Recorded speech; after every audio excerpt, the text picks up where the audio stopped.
There are two things that Charles Keating loved to do in life: swim and spend money, especially when it wasn't his. But there's two things that this guy hated in life. Number one, federal regulations in the baking industry. And number two, pornography. Filthy, filthy, filthy, disgusting pornography. The very destroyer of modern day society. Patooey. So Charles Keating Jr. was born on December 4th, 1923 in Cincinnati, Ohio. And as a young man, Charles excelled in sports. He was a very good athlete. He played football, he ran track, and he swam. And that was the sport that he was best at. He attended the University of Cincinnati, and that is where he competed in many different swimming events. Now, after his first year of school, he wasn't doing too hot when it comes to grades. So he said, I'm going to blow this berg and I'm going to join the Navy. So he signs up for the Navy and he goes into the pilot's training program. Now, he didn't see any action during World War II. He was stationed out in Florida. There was one instance where he landed a plane without lowering the landing gears or the wheels, whatever you want to call it. Now, like I've said, I like my pilots best when they don't crash. But I guess it was just an accident. Now, was it, Charles? So after that little mishap, he gets honorably discharged from the Navy. And he decides to take another crack at school here in Cincinnati. But this time now he's going to law school. So he's going to law school while he's also swimming, competing in events. He actually won a championship in the NCAA breaststroke 200 meters, something like that. He was really good with that breaststroke, but he hates porn. So after that, 1948, he graduates school, and now he is a lawyer. Now, for a minute or two, he did a little bit of spot work for the FBI. What he did, I'm not really sure. The FBI. So after that, he goes to work for a law firm where I guess he specializes in corporate law, or they did, or whatever.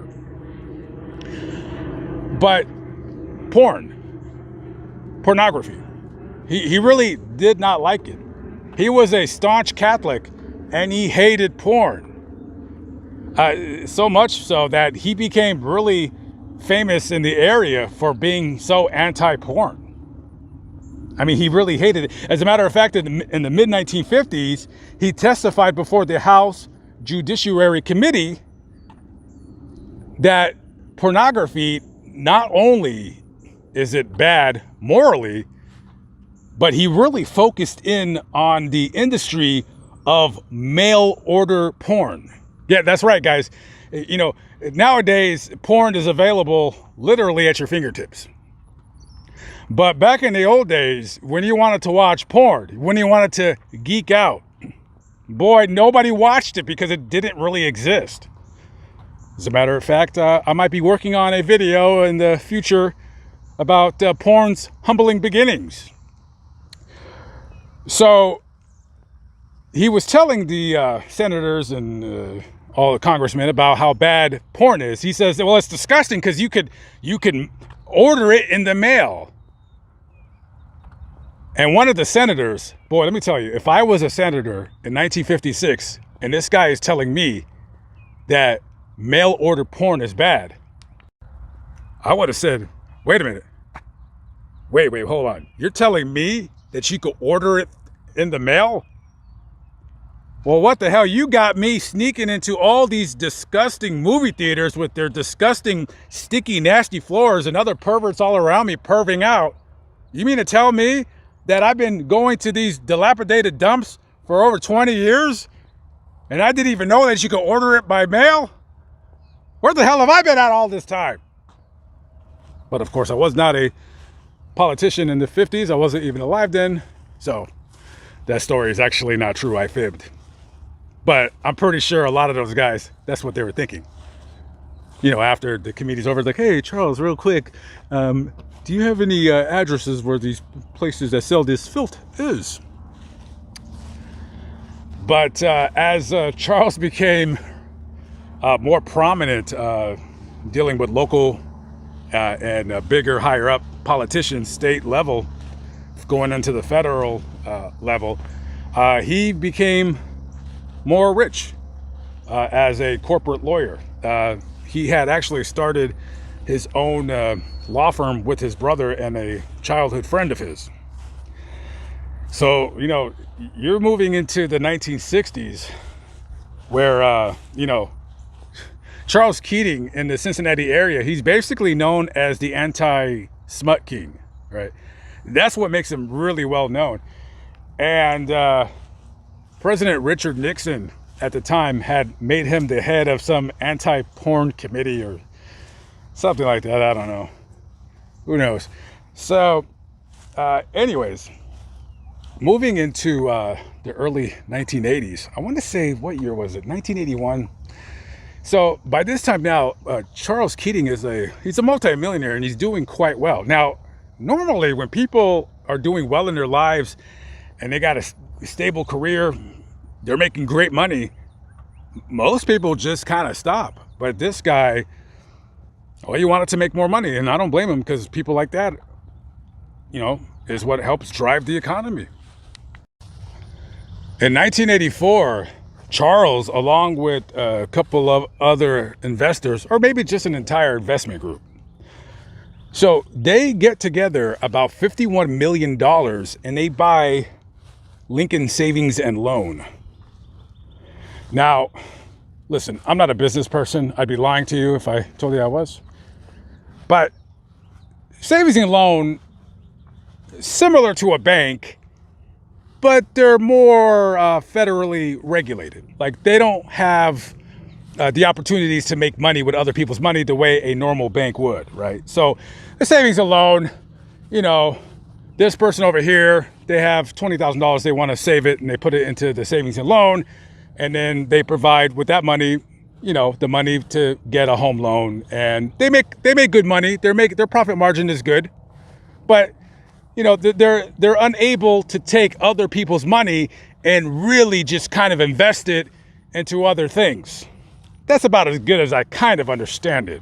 My brain isn't as large as I want it to be. So while he's doing that, he's making good money. In the savings and loan, they're making good money too. They have, you know, at this time now, they have, you know, tens of thousands of depositors. And, you know, the damn federal regulations limiting how much of the money that they have invested in the savings and loan, how much they're allowed to play with. And while they're doing this, Charles is, he's becoming quite chummy with big time senators in from around Ohio and other states.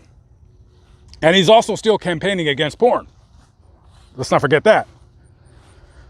Because he says that, you know, pornography, it's, you know, quite capable of poisoning the minds and perverting our youth. And as a matter of fact, he even said about homosexual pornography, he said, well, that's just as bad, because that disgusting smut will lead us into moral decay. All right, guys. All right, boys, pack up your leather tights. It's time to you know, time to go. Come on, guys. Hey, you two, beat it, scram, go. Yeah, especially you. So while he's doing that, savings and loan, you have a time in the mid 80s where deregulation within the bacon industry takes place.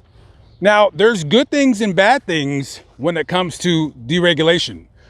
When money is easier to be able to be transferred from one hand to the other, it drives the economy. And that's what you want. You want money changing from one hand to the other. That's how you have a burgeoning economy.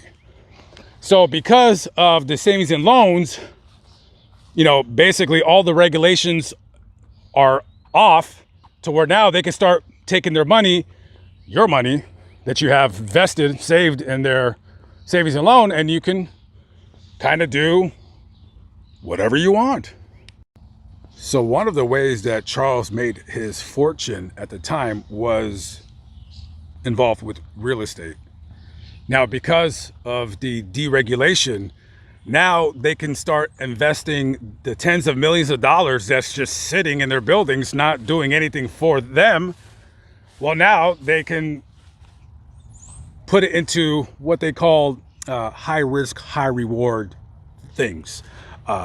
Buying junk bonds, buying stocks, real estate. Hey, I want to build a casino over in this parcel of land. Okay, here's $15 million. Let's do it. So as people are depositing more of their money into the savings and loans, because originally a savings and loan, I want to say it's like a co-op thing where, yeah, they make money, but it's also, savings and loan is supposed to be for the better good of the town or city, wherever it's located. As a matter of fact, wasn't there a rule in the back of my mind that the people that were on the board of each savings and loan, they had to, I think 1/3 of them had to be from that particular area, or they had to have some kind of ties to the community. I don't remember. But with the sanctions lifted, that was all out. That was all out. So now Charles is taking tens and hundreds of millions of dollars, and he's investing it in what some people would say nonsense. Buying junk bonds and hoping that they pay off in 20 years. As a matter of fact, by this time now, Charles is living in Arizona, getting quite chummy with John McCain there.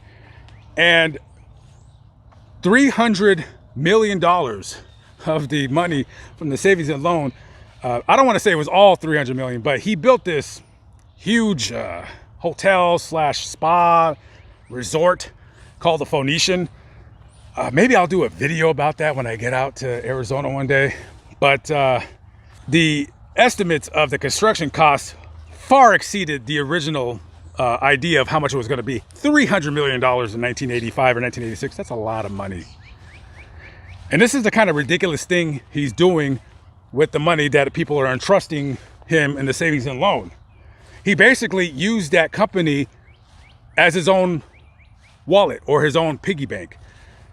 Whatever he needed to buy, whatever he wanted to invest, he would just take it from the savings and loan and buy whatever stupid nonsense that he wanted.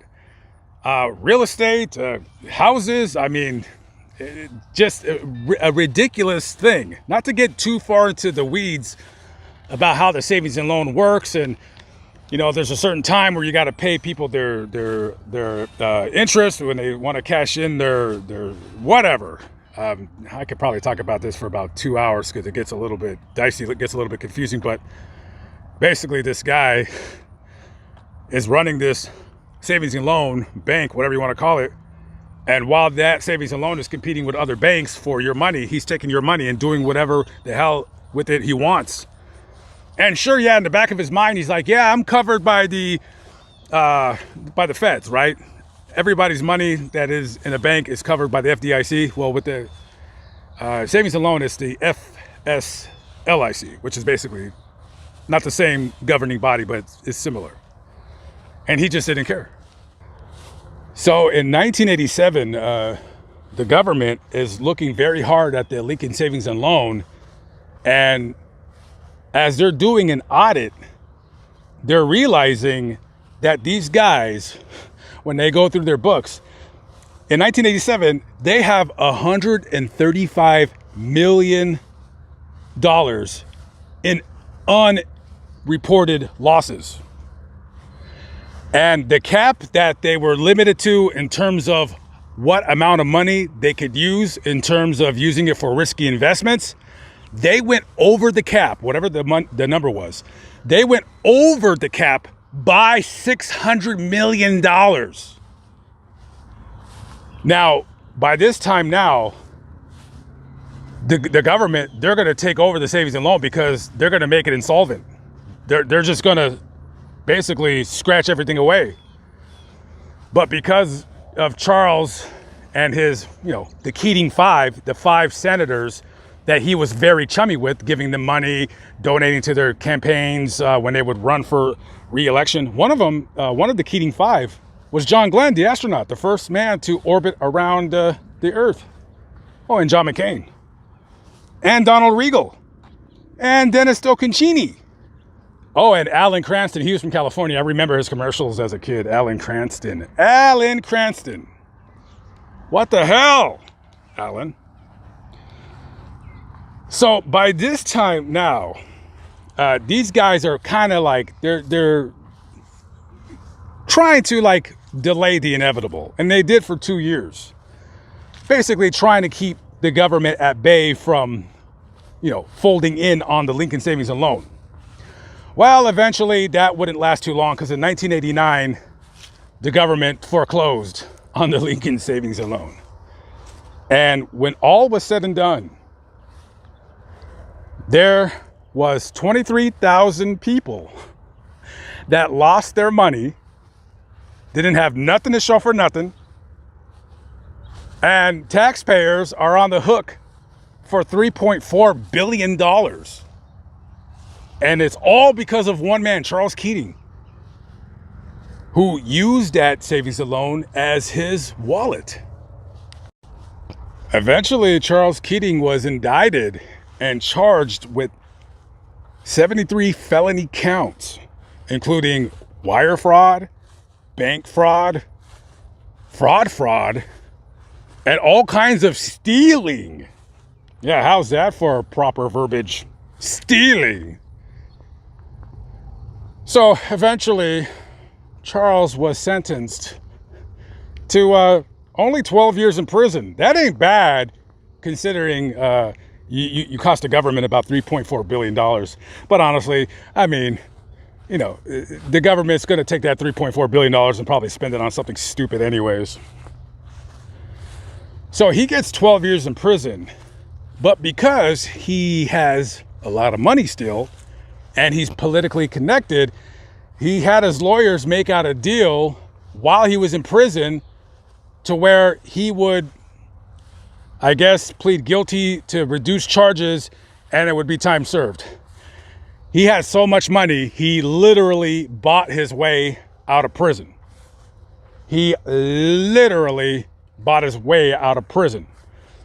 So of the 12 years in prison he was sentenced to, he only actually did about just a little bit over 4 years.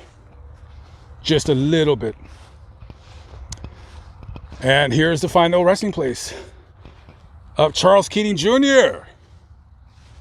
Looks like he has the place to himself. I don't know how many plots he bought.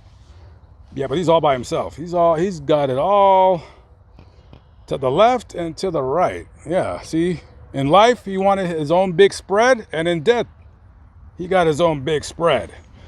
So, man, I remember when I was a kid, when you were walking down the hall during one of your, court trials or where you showed, I remember this little old person hit you with this bag of flour. And that's how I discovered who you were, because I would watch commercials and I was wondering why they hit you. And then my little, 8-year-old, 9-year-old brain realized that, you, I guess, stole some money that wasn't yours. You pretended it was yours. But anyways, rest in peace. And, he lived out the rest of his life. You lived another, 12, no, more than that. I mean, no, you lived another 23, 24 years in the comfort of your villa or your huge estate in Arizona. So, yeah, okay. Ladies and gentlemen, Charles Keating.